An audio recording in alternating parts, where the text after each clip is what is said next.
गण गणपते नमः। आप सभी का हमारे YouTube चैनल पे बहुत बहुत स्वागत है।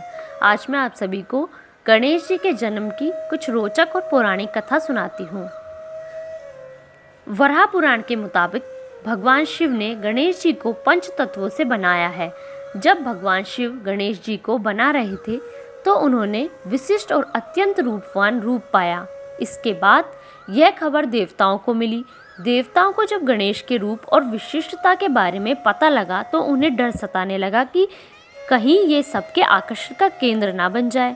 इस डर को भगवान शिव भी भाप गए थे, जिसके बाद उन्होंने उनके पेट को बड़ा कर दिया और मुंह हाथी का लगा दिया। वहीं शिव पुराण में कथा इससे अलग है। इसके मुताबिक माता पार्वती ने अपने शरीर पर हल्दी लगाई थी। इसके बाद जब उन्होंने अपने शरीर से हल्दी उपटन उतारी तो उससे उन्होंने एक पुतला बना दिया। पुतले में बाद में उन्होंने प्राण डाल दिए। इस तरह से विनायक पैदा हुए। इसके बाद माता पार्वती ने श्री गणेश को आदेश दिए कि तुम मेरे द्वार पर बैठ जाओ और उसकी रक्षा करो, किसी को भी अंदर नहीं आने देना। कुछ समय बाद शिव जी घर आए तो उन्होंने कहा कि मुझे पार्वती से मिलना है। इस पर गणेश जी ने मना कर दिया। शिव जी को नहीं पता था कि ये कौन है। दोनों में विवाद हो गया और उस विवाद ने युद्ध का रूप धारण कर लिया। इस दौरान शिव जी ने अपना त्रिशूल निकाला और गणेश जी का सिर काट दिया। पार्वती को पता लगा तो वह बाहर आई और रोने लगी। उन्होंने शिव जी से कहा कि आपने मेरा बेटा का सिर काट दिया। शिव जी ने पूछा कि ये तुम्हारा बेटा कैसे हो सकता है। इसके बाद पार्वती ने बताया, शिव जी को पूरी कथा बताई। शिव जी ने पार्वती को मनाते हुए कहा कि ठीक है, मैं इसमें प्राण डाल देता हूँ, लेकिन प्राण डालने के लिए एक सिर चाहिए। इस पर उन्होंने गरुड़ जी से कहा कि उत्तर दिशा में जाओ और वहाँ जो भी माँ अपने बच्चे की तरफ पीठ करके सोई हो उस बच्चे का सिर ले आना।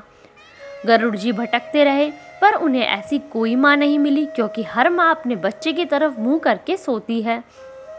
अंततः एक हथनी दिखाई दी। हथनी का शरीर का प्रकार ऐसा होता है कि वह बच्चे की तरफ मुंह करके नहीं सो सकती। इसलिए गरुड़ जी उस शिशु हाथी का सिर ले आए। भगवान शिव ने वह बालक के शरीर से जोड़ दिया, उसमें प्राणों का संचार कर दिया, उनका नामकरण कर दिया। इस तरह श्री गणेश को हाथी का सिर लगा।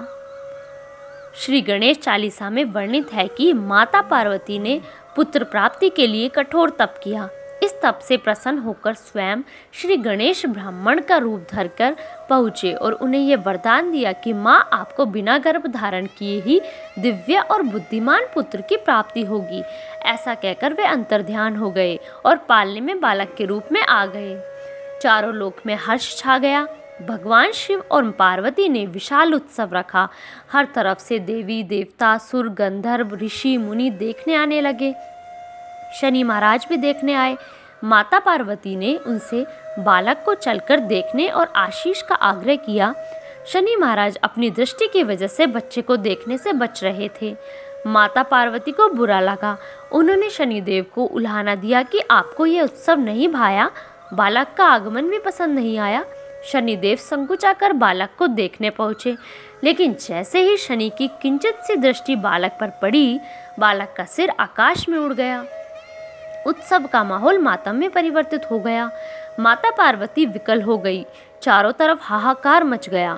तुरंत गरुड़ जी को चारों दिशा से उत्तम सिर लाने को कहा गया। गरुड़ जी हाथी का सिर लेकर आए। यह सिर शंकर जी ने बालक के शरीर से जोड़कर प्राण डाले। इस तरह गणेश जी का सिर हाथी का हुआ। धन्यवाद। इस वीडियो में बस इतना ही। प्लीज़ आप मेरी वीडियोस को लाइक कीजिए, शेयर कीजिए और मेरे चैनल को सब्सक्राइब कीजिए।